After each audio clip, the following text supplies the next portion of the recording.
Hello everyone, welcome to my channel. मेरा नाम है डॉक्टर पंकज। तो आज हम कोविड वैक्सीनेशन के बारे में बात करेंगे, जो कि आपको पता है कि काफ़ी रूमर्स फैले हुए हैं कि इस वैक्सीन से ये साइड इफ़ेक्ट होते हैं, फीवर आता है, बॉडी पेन्स आते हैं।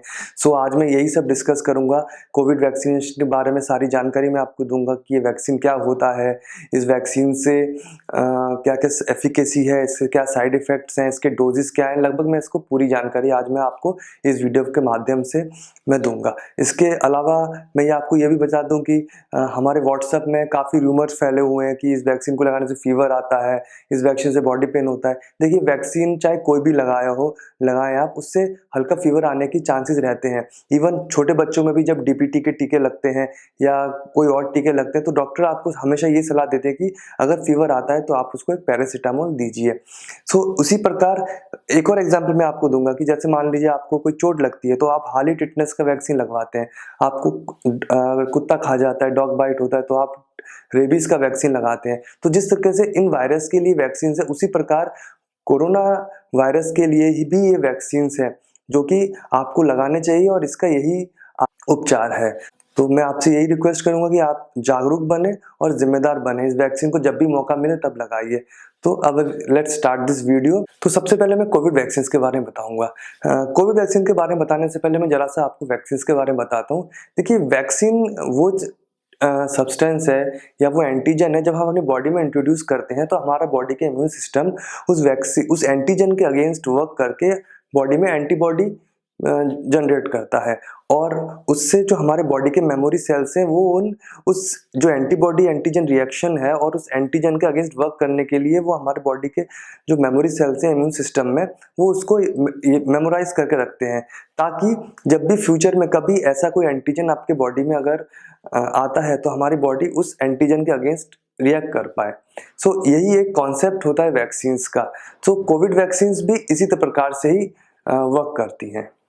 तो जब हम बात करते हैं कोविड वैक्सीन्स की, तो प्रेजेंटली अभी हमारे इंडिया में there are two types of covid vaccines. One is our Covishield and next is our Covaxin, जो कि आपको काफ़ी पता है, जो कि न्यूज़ में आप देख रहे हैं। सो इसके अलावा भी कई और वैक्सीन्स हैं जो कि इन प्रोसेस हैं रिसर्च के लिए और उनमें ट्रायल्स चल रहे हैं, पर अभी हमारे इंडिया में 2 वैक्सीन्स लॉन्च हो चुके हैं। तो मैं ये भी बता दूं कि ये दोनों वैक्सीन, कोविशील्ड और Covaxin, they are manufactured by different manufacturers, but finally इसका रिजल्ट यही है कि हमारे बॉडी में कोविड जो एंटीजन के अगेंस्ट एंटीबॉडीज बनाना। सो सबसे पहले हम बात करते हैं कोविशील्ड के बारे में। सो कोविशील्ड जो वैक्सीन है, that is our manufactured by Serum Institute of India Pune in collaboration with AstraZeneca vaccine UK Oxford.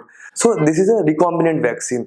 Recombinant का मतलब ये होता है तो आप इसको ऐसे समझ सकते हैं कि मान लीजिए कोरोना वायरस को किसी दूसरे वायरस को न्यूट्रलाइज करके उसके सहारे हमारे बॉडी में इंट्रोड्यूस किया जा रहा है, जिससे कि उसके अगेंस्ट हमारी बॉडी में एंटीबॉडीज प्रोड्यूस हो।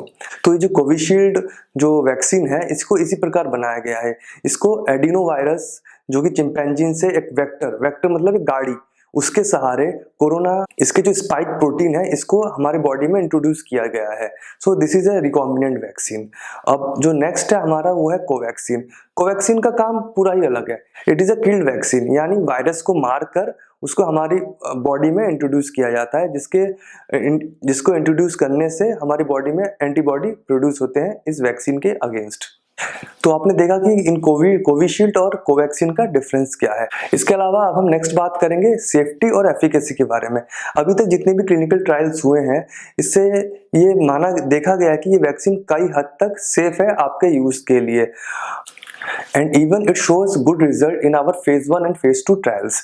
इसके बाद अगर हम इसकी एफिकेसी की बात करें तो according to many trials, according to many studies जो कि अब तक हुई हैं, it is seen that it is working up to 70 to 75%। So next will talk about doses. इसको 2 डोजेस में दिया जा रहा है, जो कि 0.5 ml आपके इंटरमस्कुलर, आपके डेल्टॉइड मसल मतलब आपके जो शोल्डर मसल के नीचे ये आपके डेल्टॉइड मसल होता है, इसमें इंटरमस्कुलर दिया जा रहा है। सो पहला डोज देने के बाद इसको सेकेंड डोज जो हमें वो 28 डेज बाद देंगे। सो next will talk about side effects. तो साइड इफेक्ट्स में जो भी अभी तक देखे गए हैं वो है माइल्ड फीवर, माइल्जिया यानी body pains, nausea, vomiting etcetera. These are the some of the side effects which are seen in our this COVID vaccines.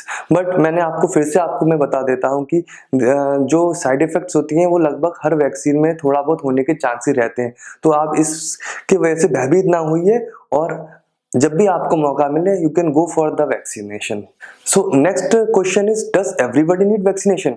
So yes, everybody need vaccination for this corona virus. हाँ, अभी तक ये देखा गया है, अभी तक ज़्यादा रिसर्च हुआ नहीं है, तो जो भी स्टडीज़ हुई हैं उसके अकॉर्डिंगली अभी 18 ईयर्स के बिलो बच्चों को या एडोलेसेंट्स को अभी रिकमेंड नहीं कर रहे हैं, और इसके अलावा अबव 65 ईयर्स के एडल्ट्स को भी, ओल्डर जो एज ग्रुप है उनको भी अभी रिकमेंड किया नहीं जा रहा है.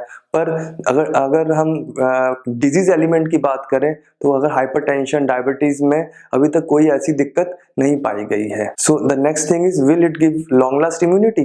क्या ये आपको अच्छा आगे तक इम्यूनिटी देगा? देखिए, अभी इस पे तो कोई बात हो नहीं सकती, क्योंकि अगर अभी भी इस पे और स्टडीज चल रही है कि इसकी जो लॉन्गिटिविटी कितनी रहेगी वो तो आगे हमें पता चलेगा. बट अभी तक के लिए this vaccination is safe and we all should go for this vaccination.